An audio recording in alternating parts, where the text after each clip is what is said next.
fans, welcome back to the channel. This feels a bit awkward for me. I feel like it's been ages since I've spoken to you guys. Not my fault. Well, it is kind of sort of my fault, and it's kind of sort of not my fault. This year I've made 2 videos of updates on the car, and for some reason I deleted the footage. I thought I had them backed up, but I did not. So I deleted the footage to make space for drag racing content. And like I say, it's kind of my fault, kind of not my fault. So there has been a lot going on, which I didn't tell you guys about. I do have some footage, which I'll probably insert in a bit for you guys, but let me just explain a bit and then we'll get to that. As you guys saw from the intro, we just got our turbo back from Vincent at DV Turbos. I sent it in for rebuild. I recently drove the car and I noticed that it's smoking into the cabin, which this car never does. It doesn't really have leaks or any funny business like that. The car is well sorted. And upon inspecting why it's blowing smoke into the cabin, I realized that the bolts keeping the core and the housing together is missing. So on the exhaust cover side, a couple of them was missing. We had like I think 2 or maybe 3 left keeping it all together, and that's why we took the turbo off. I sent it to Vincent and we decided to do a full rebuild on the turbo. But before we get to that, let me get you guys up to speed with what we have changed this year. I will overlay the sound and add as much footage as I can. So earlier this year I decided there was time for new coilovers. After I think 10, 11, 12 years on my old coilovers, I decided to get a set of ARCs. You guys would know that I do have a set of ARCs in the Honda as well. Very happy with them. That's why I went with them in the Polo, and everything is flawless. I couldn't be happier. While we did the ARCs, we did top shock mounts. So basically the whole suspension is refreshed.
Today's video is sponsored by the official bougie.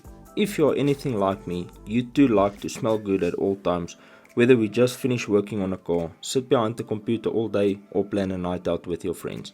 The official bougie sells top quality men's and women's perfume at affordable prices. They have an easy to navigate website, a simple online payment method, and couriers to your doorstep right on time. You can also check out their Facebook and Instagram by following the links below the video in the description box, or you can contact them directly on the numbers provided on screen. Whether you are buying for yourself or the special lady by your side, make sure you check out the official bougie today. And then shortly after that, the big mishap came where we got some diesel in our oil once again. You guys, for New Year, or if you can't remember, we had a similar problem back in, I think it was 2019-ish, in lockdown, in COVID time, we had a similar issue where we found diesel in our oil. I bought a replacement motor. I kept my head because my head was ported and flowed, so I kept my head, and unfortunately it happened again. The car started knocking, we took it apart, we injured, I think it was number 3 that got hurt. Luckily I got some parts from an old motor, like rods, and then I refreshed the motor. So we polished the crank inside the car, we never took the motor out. The damage was not too bad, so we polished the crank, put new rods, put new bearings, put new piston rings, and so far it's been solid. It has happened again, boys. So this is the current state of the TDI. We are about, today is Thursday, Friday, Saturday, Sunday. We are 3 days out from TDI day. I'm not sure if I'm gonna make it. We are in a mad rush to get the car done. As you can see, the pistons is out there, it is off. We had a bearing knock, we got some diesel into the oil again. I suspect that we did find the issue this time around, so the damage is not a lot, so we are gonna repair it. I'm not gonna put another motor again. We reused my old head previously because the head is ported and gas flowed, but I think the problem is in the head. I'm gonna show you guys in a bit what it looks like, but we suspect that's where the issue is coming from. So the current state of affairs, we have owned it already, we cleaned the block. The only thing is we need to polish number 4. We caught it just in time, so the damage is not a lot. It charred the bearing on number 4, so the piston hit the head. The head is fine, but I'm not going to reuse it. I'm getting a new head tonight. Not a new head, a replacement head tonight. And then, okay, so we need to polish number 4, then we can put the pistons back. What I did was, from an old motor, I took 2 rods and pistons from the old motor, and then I swapped the pistons. So we're just using 2 rods from the old motor, and the rest is from the replacement motor. We swapped the rods from the old motor over to the pistons, because on the old motor we only had number 3, so we had 3 good rods, and on this motor we heard number 3 and 4, so we swapped 2 rods from the old motor onto these motors pistons. But the problem that we're getting, let me get a flashlight and I'll show you guys what's our problem.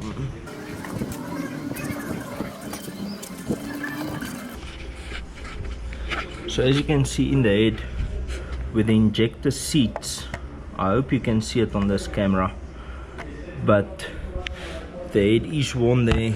If you compare that side to that side over there, you can see the grooves there. Let me see if I can show you a bit better. And we suspect that's where the diesel is making its way into the oil, and why this car is chowing so many injectors, that we suspect the problem lies with the head.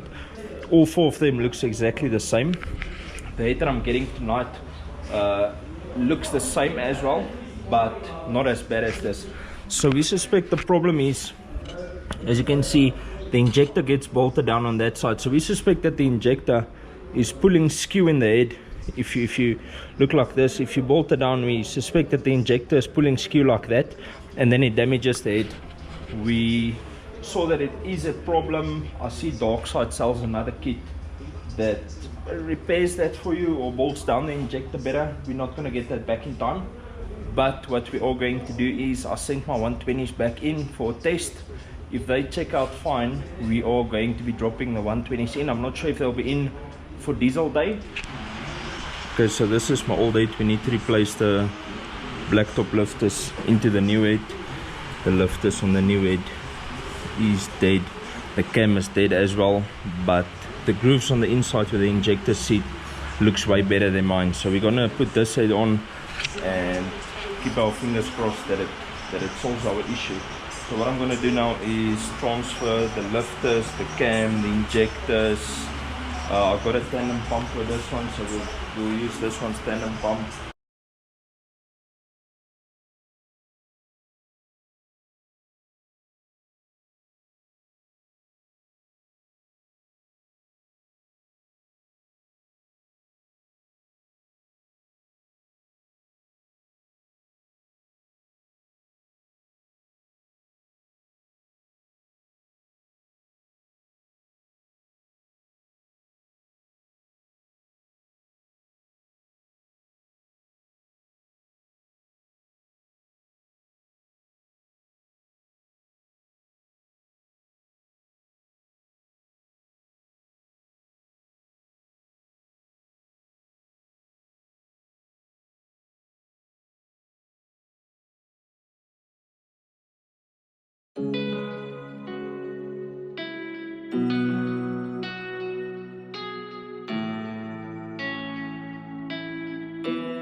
Unfortunately, our turbo did take some damage from that, as there was bearing shavings in the oil, and our turbo took some damage from that. That's why we decided to do a full rebuild while the turbo was off. The turbo was not making any noises or anything funny. It was literally, I pulled it off for the bolts on the exhaust housing, and when I took it off I saw that the shaft had some play. Not going to take any chances with the boost we're running on this car. For those of you who don't know, we are currently sitting on 2.9 bar boost, and the turbo had been running for over a year on that boost. Or we started out at 2.6 bar, then we went to 2.8 bar, and then we went 2.9 bar. So not going to take any chances. Sent the turbo into Vincent from Devi Turbo for a full refresh, and I just put it back on yesterday. So today we are going to start and fine tune the car again. Unfortunately, with these vacuum actuators, if you take them off and you put them back on, you need to do a couple of changes in the software or to the actual actuator.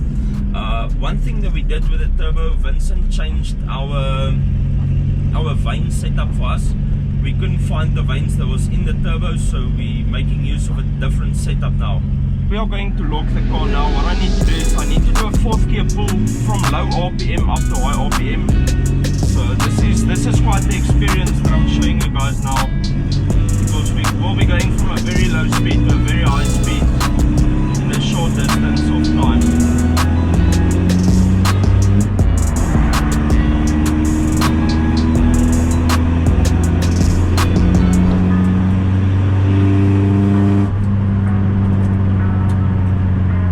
So the car went into limp mode. I'm guessing that it will be under boost, and yes, it is under boost. So let's clear the code. I'm going to switch the car on and off, and then we should be ready. The problem is I was loading it from down low, and it doesn't like it because there's not a lot of boost down low.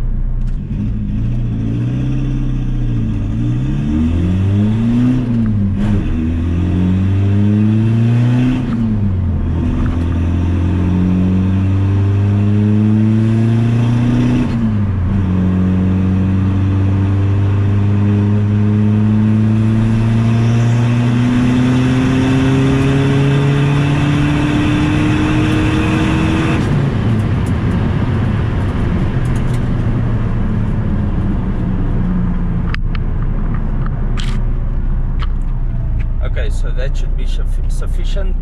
I'm going to head back to the shop now. Several days later. After a week of driving the car, I'm happy with where it's sitting, so we're gonna take it to the dyno now.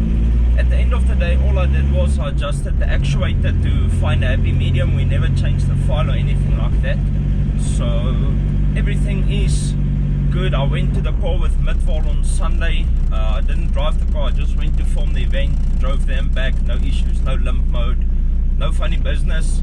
So I'm happy with where it's sitting. We're gonna take it to the dyno. For those of you who don't know, I'm not sure if I mentioned it in this video before or not, but for those of you who don't know, on this dyno we previously made 199 wheel kilowatts on 2.6 bar boost on the stock injectors, and with gas we made 279, so that was a 100 horsepower shot, and we gained 80 kilowatts with the nitro, so the jump was exactly 100 horsepower.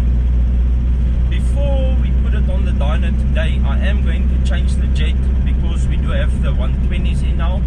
So the Farad 120s, for those who don't know, it's bigger injectors.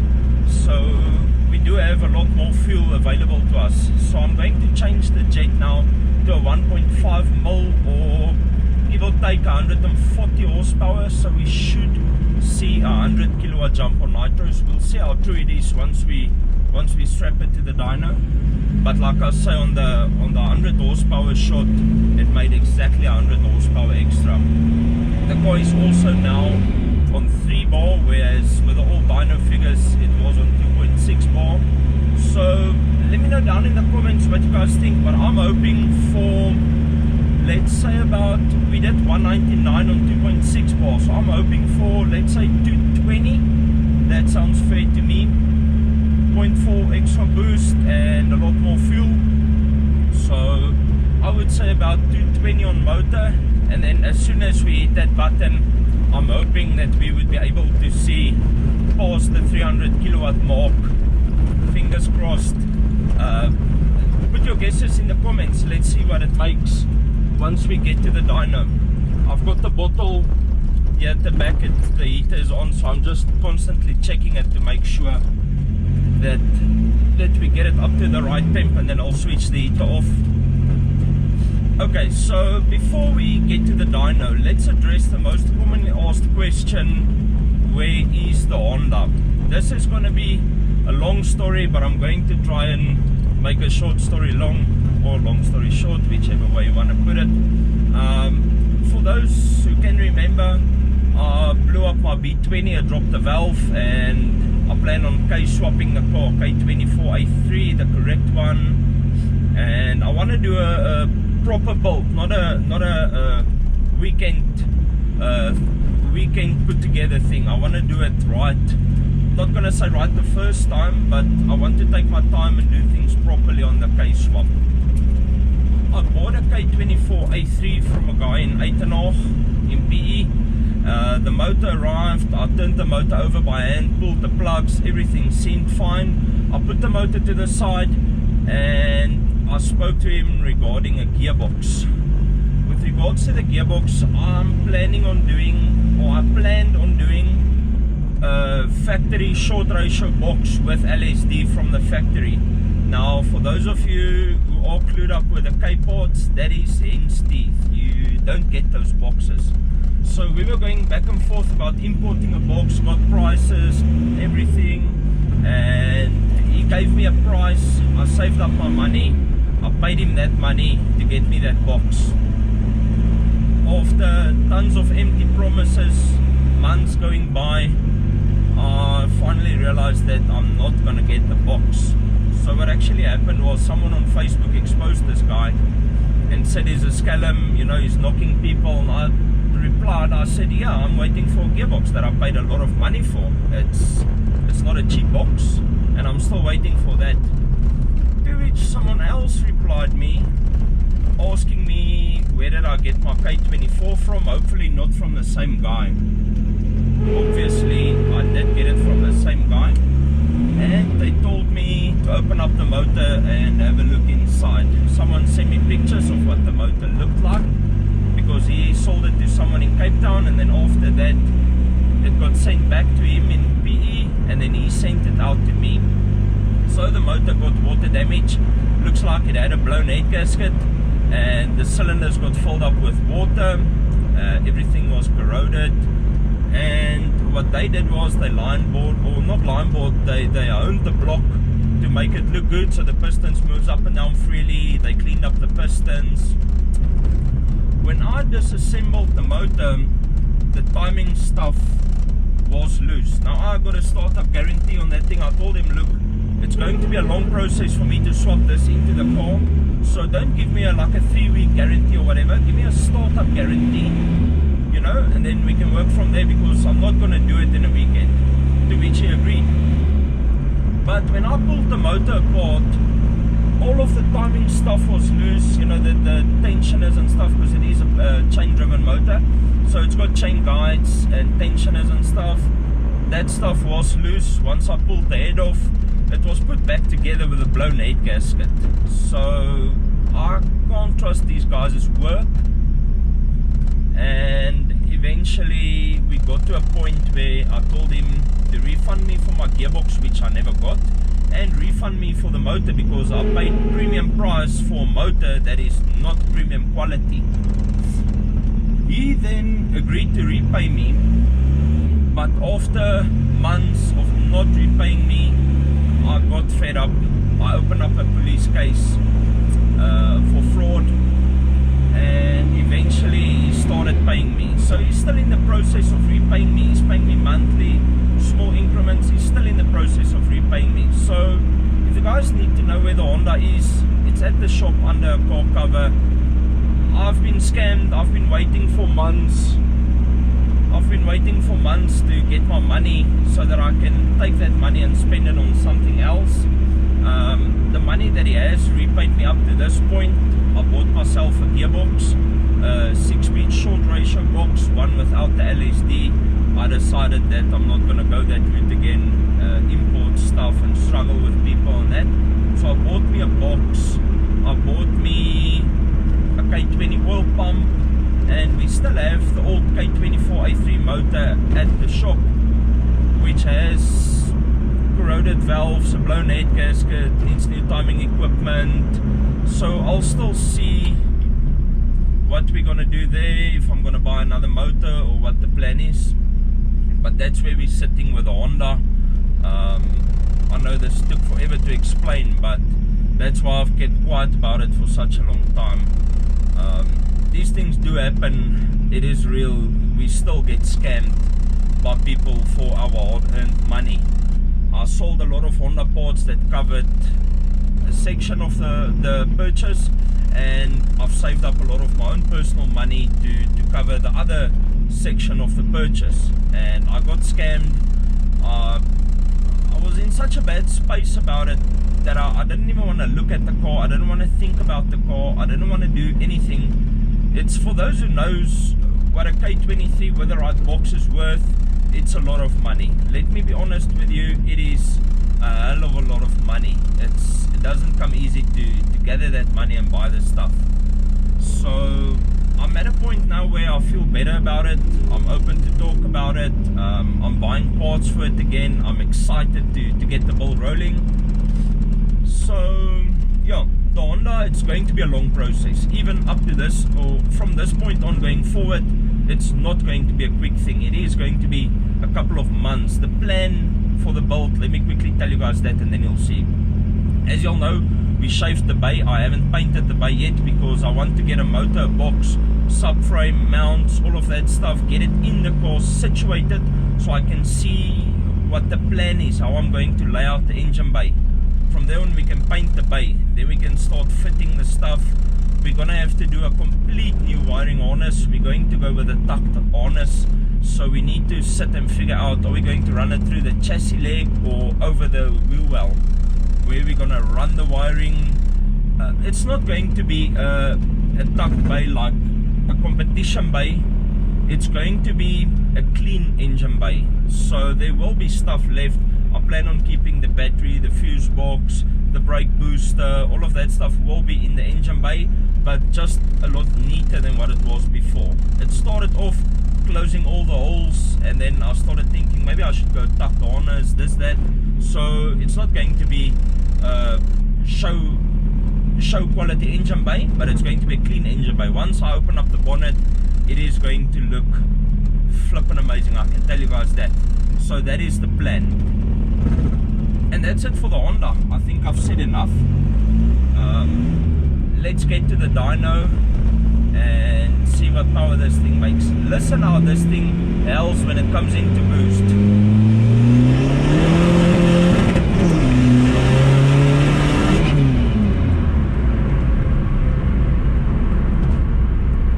It's hauling ass, boys. Okay, we are here by Kevin from Sedox now. You're gonna see the car's gonna smoke a lot and the fans are extremely noisy. He's just gonna calibrate it and then we're gonna start running the car. We're gonna do 2 pulls boost only, and then we're gonna switch on the nitros and do 2 more.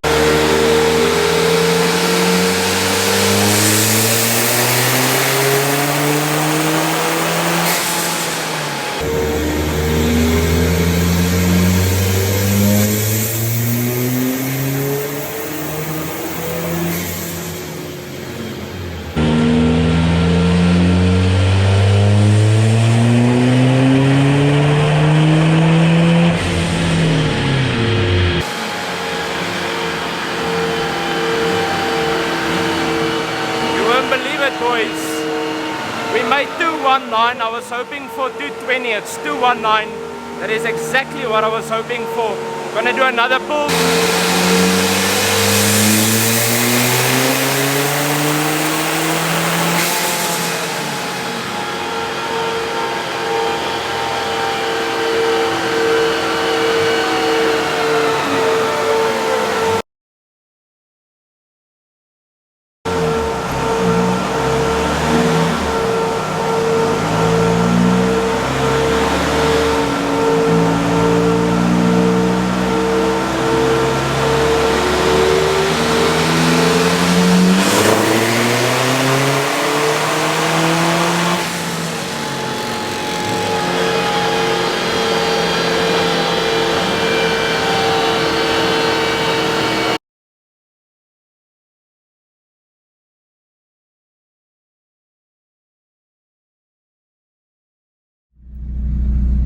Just sitting in the car now, just came back from the dyno, and I know it doesn't look like it on my face. Probably you guys know that I'm not I don't show emotion, but inside of me I feel like a small kid jumping up and down for a toy that he's been waiting for a very, very long time. It's for those of you who has been following me or knows my struggle that I've been through with this car. It has been years in the making, and this is never a big money build. It's just to get the car to a point where it's working, and I feel like we've finally achieved that point. It's at its strongest ever, it's at its most reliable point ever. The fuel consumption is great. I just drove to Midvar last week and back doing 140 k's an hour, and I average 14 k's on a liter going to Midvar and back. So it's absolutely phenomenal what we have achieved with this car over the last, I would say the last year and a half. You guys know I was always struggling. The car was always standing, always sitting. It always took all my money to get it to a reliable point, and I was never able to get it there up until now. I just want to give a huge shout out to everyone who's been involved with the build. Eddie from Air Tuning helping me with the files, getting the car back on the road for me. Eddie and Johandre actually. Vincent always sorting me out with turbos whenever I need some turbo work done. Vincent is one call away from DV Turbo. He always assists us with that. And then Gerrit and Divan from Lethal Motorsport. Whenever I need to work on the car, they let me work in their shop and utilize their space, their tools, their knowledge, literally everything to keep the car at a point where it's now, where we can daily drive it. We're making some serious power and being reliable. So what I want to do is I'm gonna refill my nitro bottles today. I actually got to, this was very unplanned, the whole dyno thing. I was lying in bed this morning thinking, shit, what am I gonna do today? And I decided, let me take the car to the dyno and see what power it makes, because we don't know. So yeah, I actually caught myself out by not having a full bottle, but we'll go back next week and then we'll get a full bottle and take it there and see what it makes. Let me know down in the comments what you guys think it'll make. I'm keeping my fingers crossed for that 300 kilowatt mark on nitros. We should be able to do it. I mean, anything could happen, but that's the plan. So that's going to be it for this video, boys. If you guys did enjoy it. By the way, we got new merch. Who of you guys has seen the new merch? I'll plug it on the screen, but I'm actually wearing the new shirt right now. So if you guys want new merch, I'll show that up on screen. I'll put the link where you can order them, or the email where you can mail me to order the new merch. That's going to be it, boys. I'm going to enjoy my weekend. It's like I say, I feel like a little kid inside of me. It doesn't look like it, but I am so happy and relieved at the same time to be making this power. I was hoping to make that power, but I mean, once you actually do that, that is something completely different. So the next step with this car, the clutch is fresh, the turbo is fresh, the suspension is fresh, everything on this car is as fresh as it could get. I think the next step for us is to take it to the drag strip and do a quarter-mile run. We've been doing a lot of 8-mile stuff. I think we should go for a quarter-mile run and see what we can run. I'm hoping that we can break into the 12s. I don't know if these tires will allow me to do a 12 with a 2 160 foot, but we're making horsepower up top as well. So I'll see when's the next event. There is a couple of events coming up. I'll just see which one suits me best, because I need to film the event and try to drive the car. So I need to just diversify and see what's going to work best for me. That's going to be it for this one, bro. I'll see you in the next one. I'm sorry that it took such a long time for me to give you all an update about this, but like I say, I've not had a great feeling about the Honda, and I lost footage of 2 videos of this car, but we finally back, boys. That's it. I'll see you in the next one, bro. Peace out and reflect your passion.